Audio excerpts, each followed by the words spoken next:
19 फरवरी 2013 sister hotel के staff को एक कॉल आती है जो कि उसी होटल के रहने वाली एक गेस्ट फैमिली ने की थी।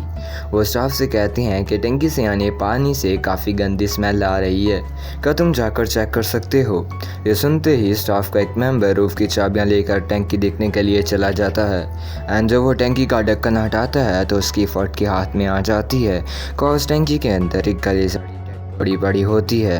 एंड जब पुलिस उस होटल में आती है तो इस केस को एक सुसाइड केस कहकर इस सारे पूरे केस को बंद कर देती है। लेकिन उस लेडी की लास्ट मोमेंट्स की एक वीडियो जो कि एक सीसीटीवी फुटेज थी, जब उसे यूट्यूब और अदर सोशल मीडिया प्लेटफॉर्म्स पर अपलोड किया जाता है तो लोग प्रोटेस्ट करने लगते हैं कि ये एक सुसाइड केस नहीं बल्कि एक मर्डर था। तो कौन थी वो लेडी एंड उसके साथ ऐसा किसने किया, तो इस सब को जानेंगे आज हम इस वीडियो में। एंड इस मिस्ट्री को मैं वीडियो के लास्ट तक सॉल्व भी कर दूंगा, तो वीडियो में तुम लास्ट तक बने रहना। तो उस लड़की का नाम था एलिसा लैम एंड इस वीडियो में मैं उसे लैम बुलाने वाला हूँ। एंड नाउ सबसे बड़ा क्वेश्चन, आखिर पुलिस ने बगैर किसी इन्वेस्टिगेशन के इस केस को एक सुसाइड केस क्यों कह दिया। एंड इसका आंसर भी एक सिंपल है। तो जिस होटल में लैम रहने आई थी, इस होटल में पहले भी लोग कई बार मिस्टीरियस तरीके से मरते रहते हैं। जैसे 1931 में 40 साल का WK नॉर्टन पॉइजन खाकर अपनी जान ले लेता है। 1932 25 साल की बेंजामिन खुद को गोली मारकर अपनी जान ले लेती है। 1934 53 साल के retired army doctor Lewis Borden razor से अपनी गला काट लेते हैं।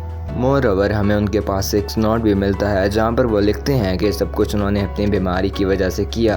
1937 ग्रेस मैग्रू वो पहली लड़की बनती है जो इस होटल की रूफ से छलांग लगा देती है।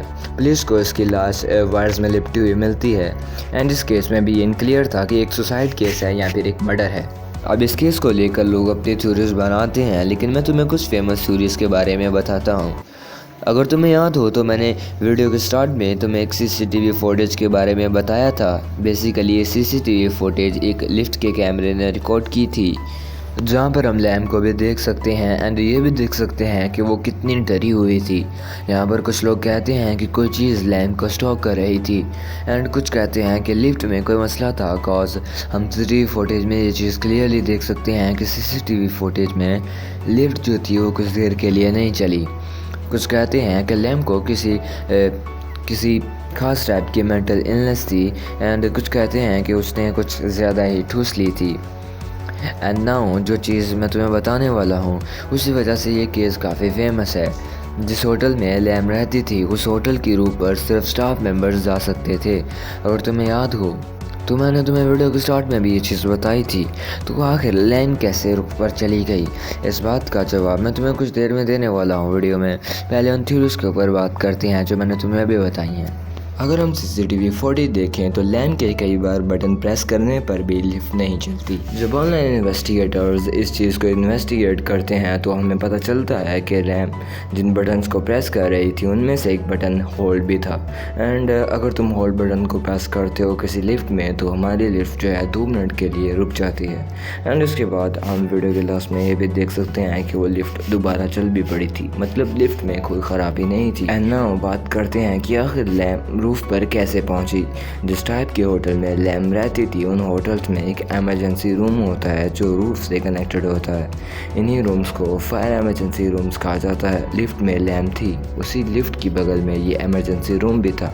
तो हो सकता है लैम उसी इमरजेंसी रूम का यूज़ करते हुए चली गई हो एंड देन जानते हुए या फिर अनजाने में वो टंकी में गिर गई हो। एंड नाउ सबसे लास्ट एंड सबसे सच्ची थ्योरी, एलिसा लैम को कोई मेंटल इलनेस थी।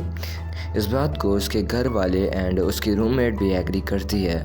जब एलिसा लैम इस होटल में आई थी तो उसे 4th फ्लोर पर एक कमरा दिया गया था जहाँ पर उसके साथ एक और लड़की रह रही थी जिसे तुम उसकी एक रूममेट कह सकते हो।